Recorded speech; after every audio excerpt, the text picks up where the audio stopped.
محترمو اوریدونکو د یوې مسلې په باره کې سهیل احمد پوښتنه کړې ده. یو سړی دا پوندې چاودلې دي او په دې کې غوړي ایښي دي، په دې سړي باندې غسل واجب شو، نو آیا دا غوړي غسل ته مانع جوړیږي او که نه؟ یعنی دا غوړي په پوندې باندې پراته دي او دی غسل کوي، نو آیا غسل یې کیږي او که نه؟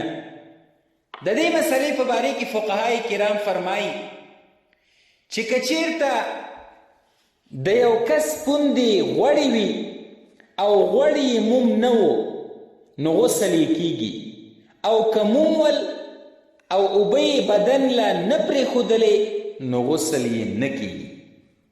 ففي شرح الوقاية جلد نمبر اول صفحه نمبر 28 چاپ المصباح. وإذا ادهن فأمر الماء ولم يصل يجزئ. وفي تاتارخانية مسألة الأرسل حقانية شاب. وإذا ادهن رجله وتوضع وأمر الماء على رجله ولم يقبل الماء لمكان الدسومة جاز الوضوء.